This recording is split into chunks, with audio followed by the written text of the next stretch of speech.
Hello guys, मैं हूँ सपना सीएस एस्पिरेंट और मैंने लेसन 1 ख़त्म कर लिया है कंपनी लॉ का। और आज मैं लेसन 2 स्टार्ट कर रही हूँ।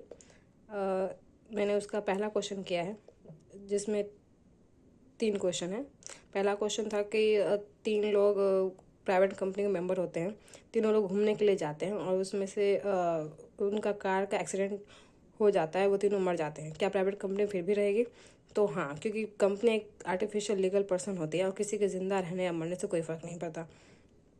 किसी के मरने से, किसी मेंबर के मरने से कंपनी ऑटोमेटिकली बंद नहीं होगी, बल्कि जो मर चुका है उसके शेयर्स उसके लीगल रिप्रेजेंटेटिव और हेयर्स को मिलेंगे, जो कंपनी के आने वाले मेंबर होंगे। दूसरा क्वेश्चन ये था कि ए और बी प्राइवेट कंपनी के मेंबर होते हैं। ए बाहर देश घूमने के लिए जाता है और जिसमें उसकी मौत हो जाती है। बी जो है ए के मरने के बाद सी से सामान खरीदता है, जिस पे 10,000 का क्रेडिट बच जाता है।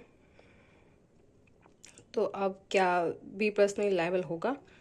तो आंसर होगा हाँ, क्योंकि कंपनी एक प्राइवेट कंपनी में कम से कम 2 लोग होने चाहिए और ए के मरने के बाद सिर्फ बी बचेगा, इसलिए बी पर्सनली लायबल होगा। और तीसरा क्वेश्चन था कि लिमिटेड कंपनी के मेंबर्स कभी कभी अनलिमिटेड लायबिलिटी भी उन पर पड़ती है, कैसे? तो जनरली लिमिटेड कंपनी में उनके मेंबर की जो लायबिलिटी होती है वो लिमिटेड ही होती है, लेकिन कुछ कुछ चीज़ों में, कुछ सिचुएशन में जो है उनकी लायबिलिटी अनलिमिटेड हो सकती है। पहला कि अगर 2 लोग से कम मेंबर हैं तब तो जो एक मेंबर होगा वो पर्सनली लायबल हो जाएगा। दूसरा, अगर कंपनी में फ्रॉड हो रहा है तब। और तीसरा, जब miss description of company name means जब कंपनी का नाम सही से नहीं मेंशन किया गया है तब। नेक्स्ट वीडियो के लिए बने रहे। Thank you.